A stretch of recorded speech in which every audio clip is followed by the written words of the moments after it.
8 sets of trial teeth, 9 months of appointments, and this 35-year-old patient still can't close his mouth without forcing it. Today, we're breaking down what went wrong with this All-On-4 case and why getting it right the first time matters more than you think. Hi, I'm Dr. Daniel Choi, a board-certified periodontist, and I'm joined by Dr. Syed, our prosthodontist. In this case review, we're diving into a challenging situation. A patient who traveled here from Arkansas for help after his recent All-On-4 procedure left him with excessive tooth display, speech problems, chronic dry mouth, and implants that are already showing bone loss, less than a year after surgery. We'll walk through the CT scans, explain what vertical dimension problems look like, show you the implant placement issues that are causing bone loss, and discuss why this case highlights the critical importance of proper surgical planning and prosthetic expertise. And stick around to the end where we discuss what we would have done differently, and make sure to grab our free guide in the description below. The essential questions you must ask your prosthodontist before committing to All-On-4 so these same issues don't happen to you. Okay, Dr. Syed. So today we had a 35-year-old patient from Arkansas come down. He had All-On-4 on his upper and lower done recently, but he's having issues. Right. So you want to talk about that? Like, what basically was he complaining about? Yeah, I mean, like, from the looks of his photos, it looks pretty decent, like, to be honest. Everything looks pretty much like the midlines are centered. His canines seem to be in a decent spot. I know his head's tilted a little bit, but it looks like he was slightly canted. But, like, cant is something easily fixable. He's not still not in his finals, so, but he's on his. They've done like 6 wax trials for him, and then he's got 2 actual fixed trial teeth.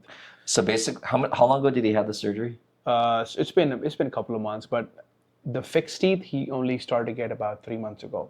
Oh, was he in dentures like after his surgery? Yes. Okay. Yes. So that's what. So they were using a lab, and he went through about 5-6 trial sets of teeth with wax, and then they got 2 like actual PMMA provisional teeth. Right. Which is like on the implants. So to give people a little bit of background information, what's going on that you're talking about is that so immediately after the surgery, you get a set of temporary teeth to go home, right? Like.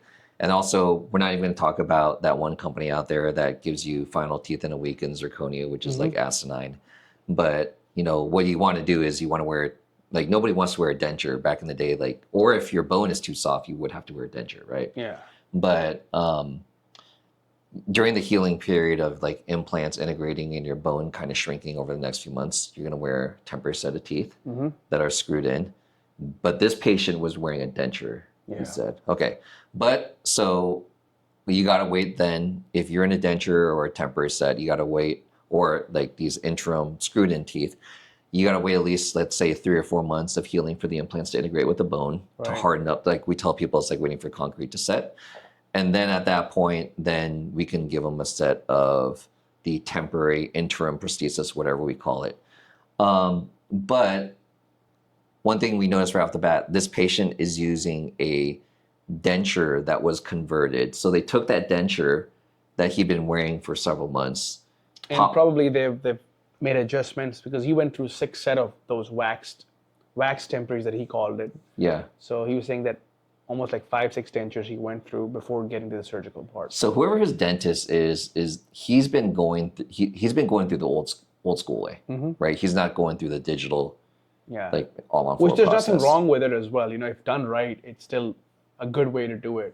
I mean, I appreciate the fact that they went to 6 trial sets, but the main thing is that did they meet the objective at the end is the question. Right. You can go through a couple of sets of teeth, but are you moving in the right direction? You have the right trajectory, So he's frustrated now because he doesn't like his teeth and they keep on trying new trials, right? So so basically his main complaint right now is that he thinks his teeth are way too big, they're way too out. He's biting his lips all the time. Meaning that they're too far out. Yeah. Okay. And on top of that, his speech isn't good. On top of that, he has an extreme dry mouth. You can even maybe see it on the photograph. His lips are pretty chapped right now. And the reason for that is that his lips are incompetent, slightly incompetent, which means that when he's resting, his lips don't touch. And can you explain to people why that's actually happening? So it goes back to vertical dimension of occlusion, which we always talk about. It's basically the room required for your upper and lower teeth when they're kind of meeting together and you're biting down. That's the space that the upper and lower teeth require. If it's too less, You can have jaw problems if it's too much. Obviously, your lips are not going to close. So you see those images of people who lost their teeth and their face collapses. Exactly. Right? And then you got the other image. If there's too much bulk, like material in there, then basically it seems like your jaws. Yeah. And even his speech, so when he was talking, his teeth were clicking in the front. So that and the fact that he was showing too much teeth. Like initially when I looked at him, it looked like he was smiling, but he actually wasn't smiling. It just that's how his natural resting position was, that he was showing a lot of teeth. So even when he closes his lips, he has to forcefully close his lips. And when I tell him to relax, his lips just can't relax because there's no way the lips are going to touch if he's actually relaxing. Right. Which is why at night he keeps waking up with a dry mouth, because at night you're basically your lips stay open all night, you're breathing through your mouth, and everything gets dried out. So what are some reasons do you think that like his vertical dimension is altered now? I think starting off with that he got dentures, and then they're trying to make dentures to go to fix.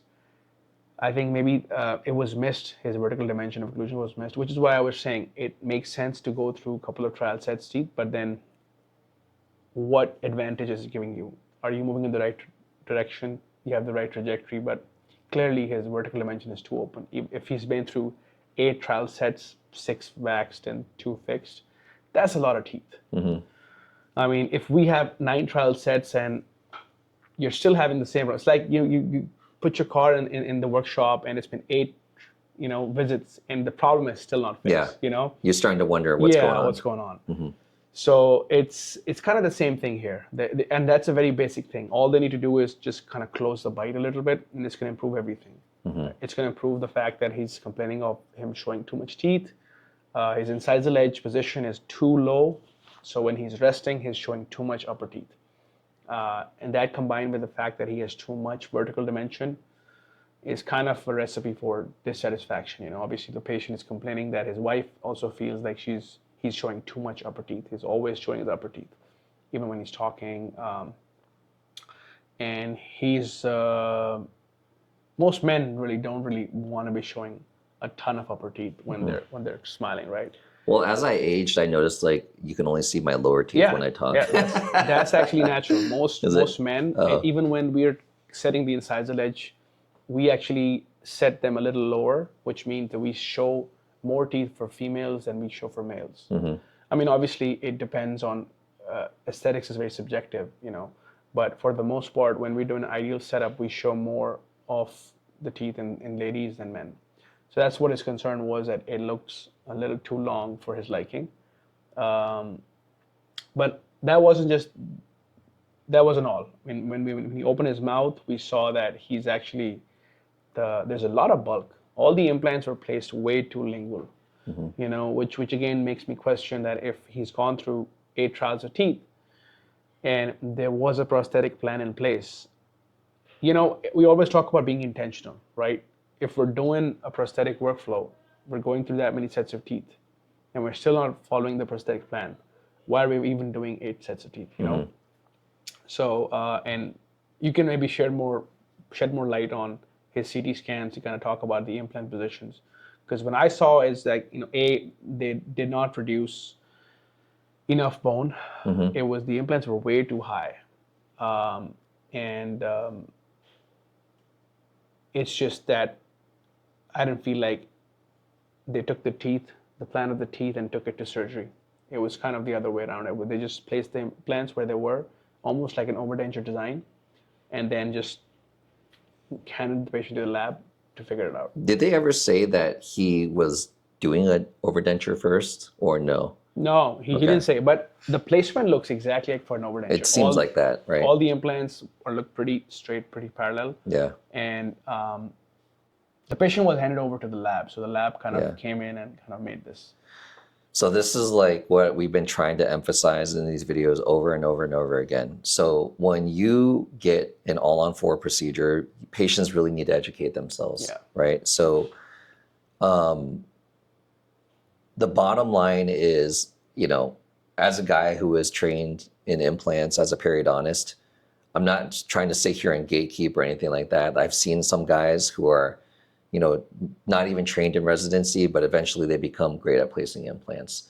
But I feel that for the prosthetic portion, that it is such a Rubik's Cube trying to get that damn, like everything lining up with the aesthetic speech function, dealing with, skeletal, discrepancies, like meaning jaw relationships.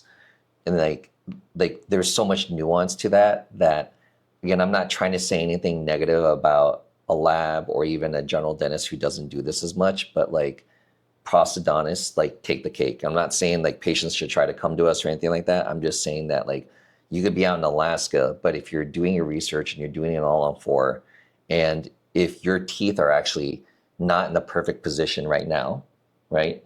And there's kind of like a discovery process, like your teeth are, like you have periodontal disease, your teeth have moved, or you've been missing a lot of teeth for a lot of time, then, trying to rebuild the ideal relationship, if you had one, even at, let's say, age of 18, getting that when you take out something, like if you weren't even there previously before you had the surgery, or then also you could have even had the perfect set, but once you take out a person's teeth, you lose those landmarks of where the teeth were originally supposed to be. Yeah. So suddenly you got like no teeth in your mouth, and then you got this jaw relationship that this jaw is like kind of swinging all over the place, and you're trying to find that home base centric relation of like where your teeth optimally should be to have like the best speech, functioning, chewing, not developing parafunctional habits, jaw issues, TMD, all these things, and it's complicated. Like it's very, very complicated. So if you're going to be spending the money to do this, because I tell people this analogy all the time, you made the decision to level your home and start fresh.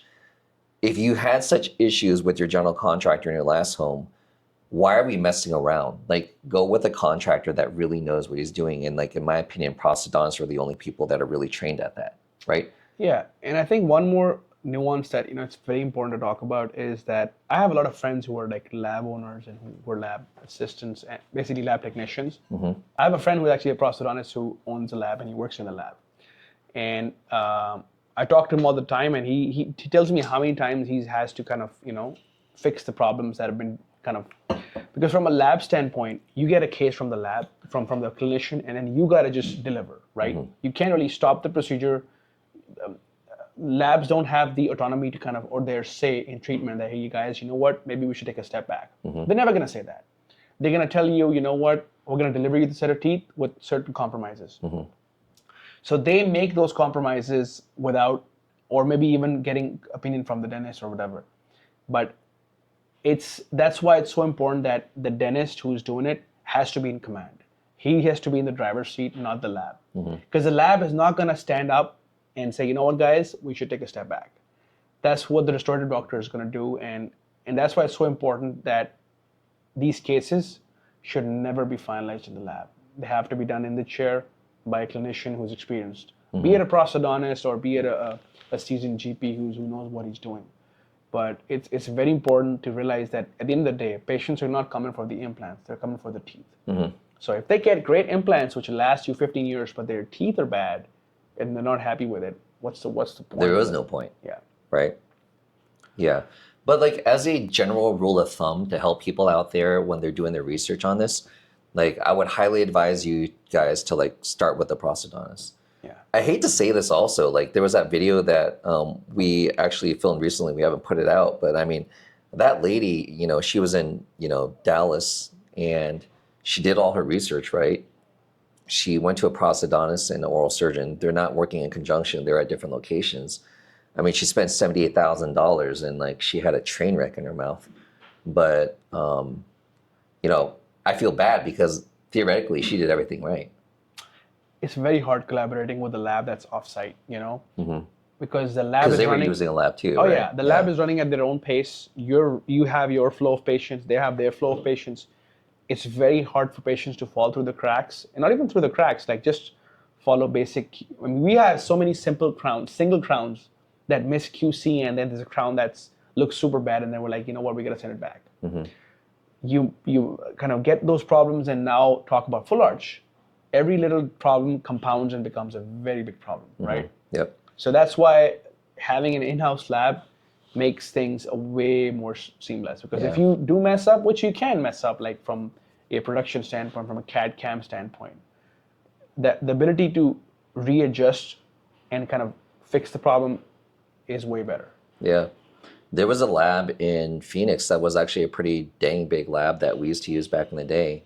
And we actually had two arches within 2 years of delivery actually fracture. Oh, wow. So yeah, you're right. Like the QC is very difficult. And they were monolithic opaque. And then you also have to keep in mind, every doctor has a different acceptance rate. Let's put it that way. Like they're less critical or they're more critical, right? Every person have different standards of being critical.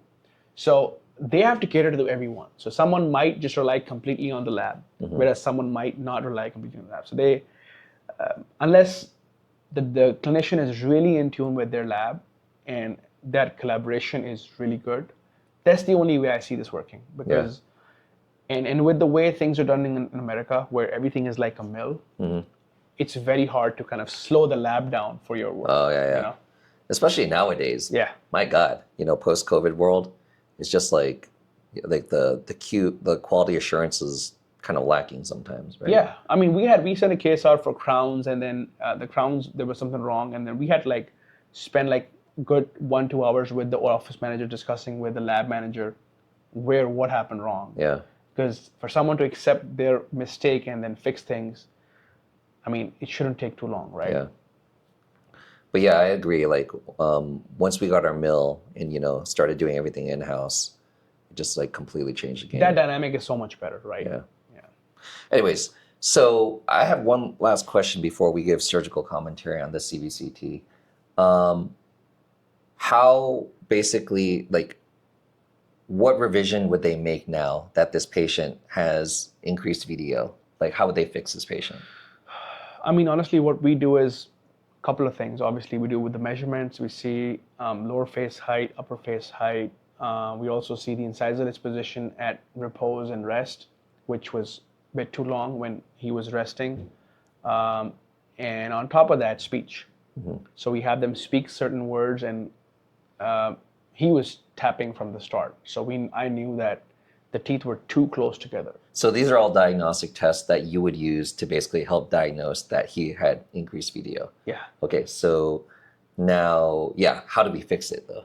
My question. So that's the problematic part, and that's why I told him it might make sense for you to kind of go back to that other provider and kind of have them fix it, because for me to fix it, basically I'm going to have to start from scratch. I'm going to have to change all those abutments, and I still might not be able to fix the problem completely. Because those implants are already locked in place with the bone where they're at. They're pretty aggressive implants. They use Nobel active implants, which are pretty aggressive threads. So removing them is a whole lot of destruction, Yeah, So, I'm sorry, how many months into this process is it? So it's been about almost 9 months now. Oh, yeah.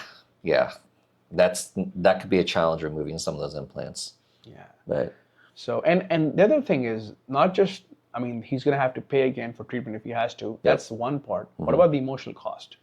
I just my mentioning another surgery, he was like, man, I'm done. I don't want implants no more, So patients go through this procedure. It's they got to take time off work. They got to kind of deal with the change in diet. Your social interactions get changed for that initial hearing period. So you want to do it once and do it right. Right. You don't want to have to go it all over again. Right. Because the second surgery is always the more difficult, right?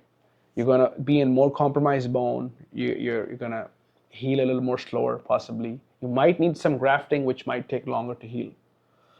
So, and for me to fix this, really, I mean, I'm going to have to change, because this is a hybrid type of prosthesis where they've used another design. Nowadays, we go direct to multi-unit, which uses slightly different components. So we're going to have to switch out the components first and then rescan him and then go from there. But I told him, even then, because the implants are so high and they haven't reduced a lot of bone, we might run into some space issues where your teeth might end up being too small once we're done. So you're basically trying to thin out, so basically the prosthesis has a certain thickness. Yeah. And that prosthesis has a certain thickness that we're looking for to maintain a certain minimum thickness of materials? This is the space that we have, right? So when we reduce the vertical dimension, the space collapses, but at the same time, the thickness of the teeth also decreases. Right. And obviously, we don't want to go so thin that the teeth themselves go below the minimum thickness, which is required even for zirconia, because every material, like we know, has a minimum thickness. Right. And especially, your jaw is like a nutcracker. It's basically you have the least amount of space in the back, but you have the most forces in the back. So it's kind of counterintuitive, because when you reduce the vertical more, all of a sudden your molars are going to be way smaller than your front teeth, right? Naturally. And that's how your teeth are in general. Your front teeth are slightly longer than your back teeth. Right. But natural teeth are like a tip of the iceberg. You have the roots that are all the way in, but your prosthesis, which is implant retained prosthesis, it has to have its own integrity and own thickness. It can't rely on those. It does rely on the implants, but the implant is a separate portion, right? And just because the prosthesis doesn't break in 1 year doesn't mean that it's like an ideal solution either, right? Because just as you said, like, you know, these materials, even zirconia, as strong as it is, we've had videos where we drove over it, but like you drive over it, like, you know, my Tesla was like 6,000 pounds. You drive over it a few times and it'll break. And so the reason it's happening is like basically the accumulative like microfractures that occur, right? I mean, I've seen videos of people, like cars going over people's feet, and even that might not break someone's foot. You know what I mean? It might, but it might not. Just because that tire itself has some air in it, right? Yeah. So that pressure, that's a pressure release there, right there. Zirconia, on the other hand, when you're biting, your jaw is a nutcracker. That force concentration, like a stiletto heel in mud, that's a lot. Right. And so not to turn this into a FP1 versus FP3, which we've done a lot lately, but like, that's one of my concerns also, right? Like if we're going very short on the height and we're just getting a very minimal height, I mean, I tell people that if you don't see, because we'll even see like FP3s that we've done in opaque zirconia, which the patient will fracture eventually. Right. So it makes you wonder on some of these like really short FP1s, like over time, single arch, like if it fractures, I mean, that's where I keep, like, we go back into is like, you have to really identify your patient and understand, does this patient have any parafunction? Like that 100%. Even led to this in the first place. Yeah. Because it would be counterintuitive to sit there and say, hey, you know what? This guy his teeth are all messed up over his entire life due to parafunction, which was a contributory factor. But we're not going to take that into account whenever we're diagnosing what treatment options we can send them to, right? Like FP1 versus FP3. And so like, you know, kind of off topic, but similarly, like unfortunately what they did in this case, and this kind of goes back into the bone question, right? Because this is a very significant marketing spin that people will say is like, no bone removal, right? Well, some people who have periodontal disease, the guy that we did today, and you'll see, I didn't like, touch his bone. Even this guy. I mean, that guy you didn't reduce at all. This morning, I couldn't had because he had asked you to periodontal reduce disease. some more because I needed some room there, you know, because if we didn't, the teeth would be super small.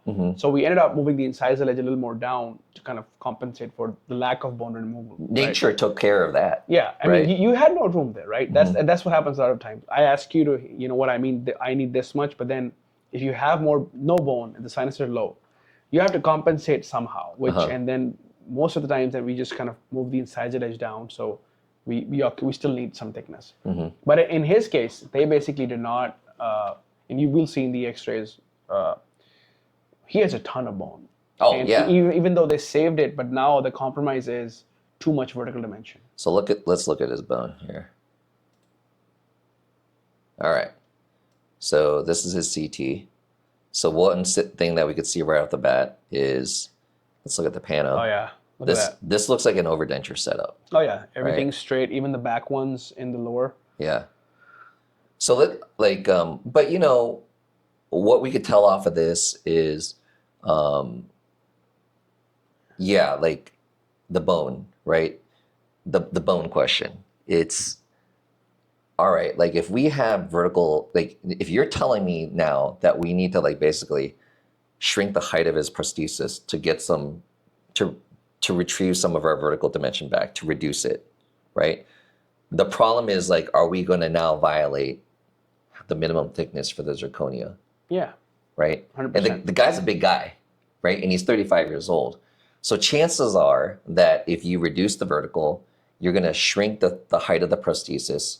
Even though it's going to be in zirconia, I would bet money that this guy's probably going to fracture his prosthesis in the future. Usually when we do an upper and lower all-on-4, which is the arch which usually has the biggest cantilever? Upper, for sure. Right? Yep. And always due to the sinuses. Yeah. So if we're doing an all-on-6 upper and lower all-on-4, usually it's the lower arch which has like a bigger cantilever. But now all of a sudden, in this case, we can see like he has a good, right off the bat, you can see like there's a bigger cantilever on the upper. Yeah. And that implant placement right on the distals, I think he has a ton of room to kind of increase the AP spread, which is like push the implants a little more distally, maybe angle them. So this implant configuration actually makes no dang sense. Yeah. Because what they should have do is the back ones are supposed to be tilted and stay in front of the sinus. So you could see like the patient's sinus lining is like right here on the anterior wall. You got a ton of room there. Yeah. And like similarly here. And understand that when you're placing dental implants, what you want to do is you want to get as much of this implant surface in contact with the bone. So that's the bone implant contact. So staying in front of his sinus, and basically where that implant would emerge would be right here. Yeah. Right? That's where the multi-unit abutment would be, and similarly would and this be is like a about 12 right millimeter implant? You think so? It's probably like a 15. 16, for no. And that's the ironic part. Usually when you place straight, you place because you don't have enough room for like angled to thick. But when you're placing 15, it's already a pretty long implant. So just angling that and maybe doing an 18 millimeter or like a 15 millimeter would have made much more, even like a engage that cortical and nasal floor. Ooh, that would have been like amazing for him. Yeah. But anyways, like now, had this come out right here, this patient would have had like no cantilever. Yeah. Now instead, you could see the distance from here to and these are way lingual, by the way. I didn't get a photo of the inside, but all these access holes, especially on the back teeth, were way lingual. So which means like from a prosthetic standpoint, it's again, there's also like another component of cantilever, which is the horizontal component. Right. So like, unfortunately, due to this, the way that they place these implants in here, the patient's going to have a way bigger cantilever up top. This is going to be like a 2-tooth cantilever, which is not acceptable for long term. The guy's 35 years old and he's a big guy. Yeah. So he's going to probably have some parafunction, throw down a lot of like, chewing forces. And so this is going to be a long-term issue. And the lower implants were very lingual as well. Like the access holes were way lingual. So if you look at the slices, you see like that one, like it's just. So the other problem that I see here too is like, if we're looking at this prosthesis, let's see here. So this is the lower jaw here, and then we draw our curve, and then we're going to look at this, what we call the sagittal cross section. So this is the front left one. So one issue is like the bone is like really wide, like, and I don't know why this bone is like super uneven like this. So they should have like platformed this bone. This implant is now basically already lost bone all up here, right? Yeah. So like this is the letting patients know this is the front lip, lower lip down here. The upper lip would be about here. The tongue would be here. So it's kind of like if you're looking at someone like through this side, if you cut right down the middle, this is like you're looking at the side. Like, so doesn't seem like he has a lack of room for placing the implant a little more lingually kind of in the center, right? Yeah, no. This is just improper placement. So like this implant was kicked out way too far towards the front lip. Like look at all this, like this implant, like if I was to do dead center, it should have been like right down here, down the middle. Yeah. Right. And so like, and then, again, we talk about this ad nauseum is like the 2 millimeter buccal bone thickness rule. Long-term longevity of the dental implant. This guy's 35 years old. He might live another 45 years.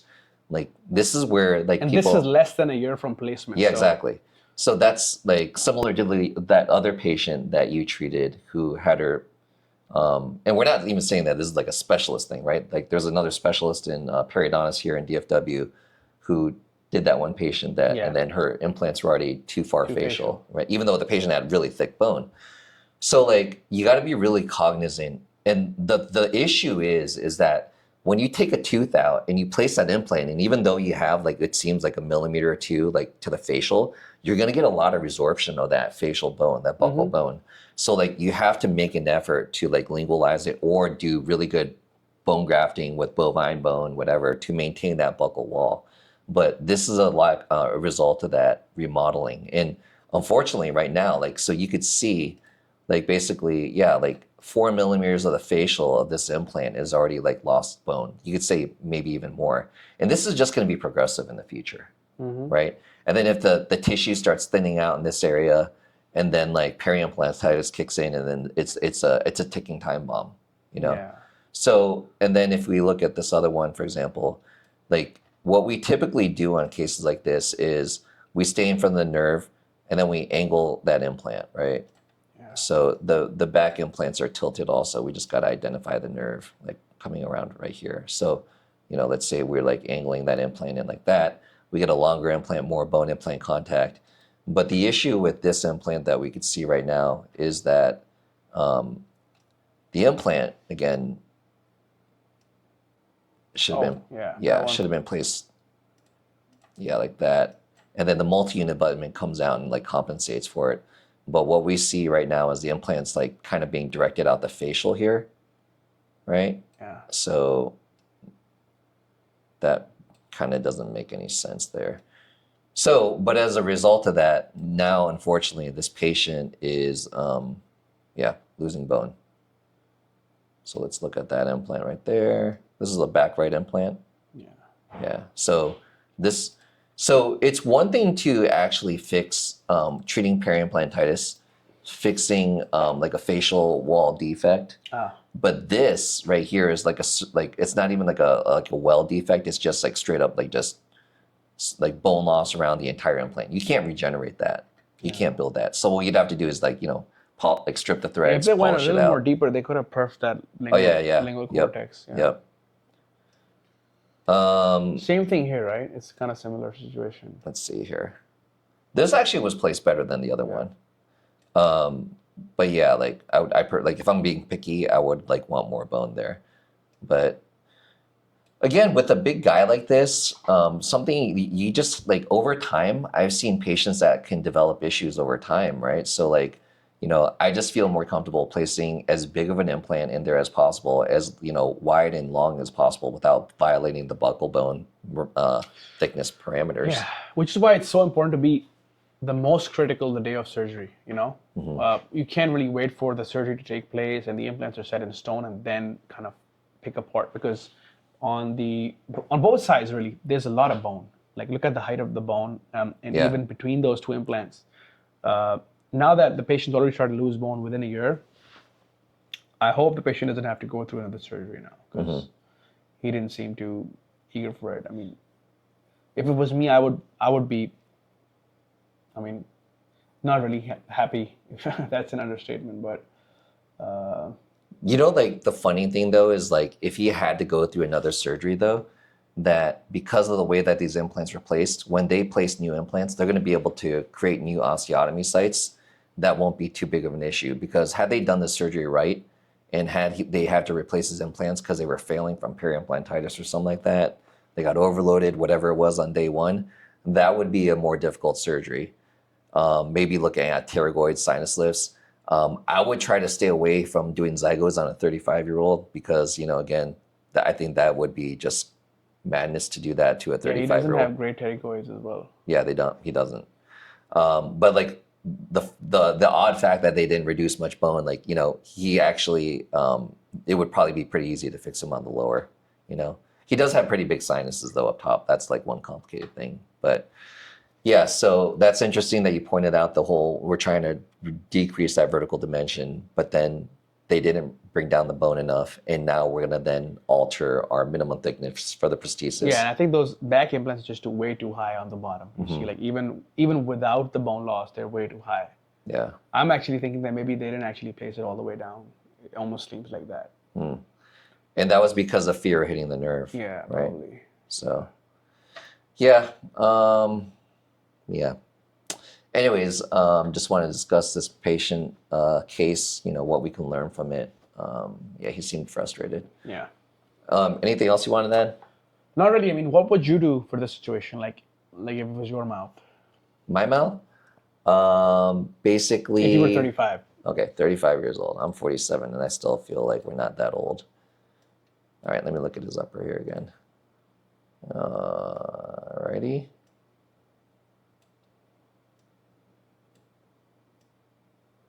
Pterygoids are not great.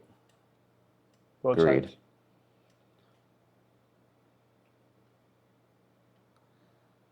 Not great. Not bad. Not great. You know, like, and that's like, you know, a conversation we could have another time, but like, just because you get stability on a pterygoid on day one doesn't mean that it's going to, on a 35-year-old, that is a great long-term option. Yeah, you got great bone there. You know, so that's definitely a concern. So, you know, like, I think we could fix him up pretty decent. He's got pretty dense native bone. I hate the fact that they brought down his upper bone to the floor of the sinus. So, you know, how much native bone does he have? But that's the thing, right? They reduce a lot on the sinus, but not enough in the front, right. which also is making it difficult prosthetically. Right. Yeah, that's definitely like something that once you lose that bone on the floor of the maxilla, then it's gone, you know? Yeah. So that's not something like I'm happy about, like if it was my mouth. But you know what I would do? I would basically do go in with the tilteds, engage the floor of the nose, get that dense cortical bone. If he has space for 6, then go for 6. I don't know if he does. And then take a premolar out of the design. So what I recommended to him was, let's try to fix it with the teeth. But I told him first thing would be to kind of just see if the provider can fix it. Yeah. If you don't feel confident, then obviously we can try and fix it. But if this was my mouth, I would actually take the implants out. Yeah. Like I would like, he's too young for this, 35 years old, to be compensating for it. So like I would just be like, let's start from scratch. It's a tough conversation to have with the patient, though. It is, because now there's like a loss of like confidence too. But I would, I think the lower is going to be really easy to fix. The upper is going to be a challenge because they removed a lot of bone. And then also he's got very large sinuses, but I think we could like fix him and then try to avoid excessive cantilevers for sure on this guy. Multiple ways to fix it, but the best way probably would be to remove the implants, considering his age, and right now he still has decent bone. Yeah. And like one thing that I know, like this would be very subjective, but some people would probably say like, oh, why don't we just do zygos? And like, again, he's 35 years old. It's a bit too young. We have that full head scan, like the larger FOV view at our Plano office. Unfortunately, I can't see it right here, but we'd have to see like the quality of his zygos. But I could see the arguments in regard, like this. We're not trying to make a conversation about zygos, but I see the argument. Get a big zygo. But then, like, what are some of the other complications that can arise, like sinus issues and all that stuff? So, yeah, if it was my mouth, I would try to avoid that and maybe deal with like a shortened arch. Maybe take, like I said, one premolar out of the design and avoid an excessive cantilever. Yeah, when patients are young, it's always tough, and especially when they go through this major procedure, it's a tough conversation to have to kind of go back to the drawing board and start things from scratch. That's another piece of advice. If you are young and you're going to do an all-on-4 or a FP1 type of prosthesis, you're taking your teeth out and you're going to go to something like this, it's very important that you get it done right. Yeah. Right? Because otherwise you're going to end up in this situation. And that same conversation could be said about anything. We could say the same thing about crowns. Like, I mean, you go on TikTok and you see like these 20-year-olds, 25-year-olds are shaving down all their teeth for like a FMR. But you see like how tiny they shave their teeth into nubs and like then probably having to root canal every single tooth. It's just, that's almost like a guarantee to like land in an all-on-4 or something like that, like in 5 to 10 years, 100%. Yeah. Anything else, Tad? No. All right. Thanks. It's an interesting case for sure. Yeah.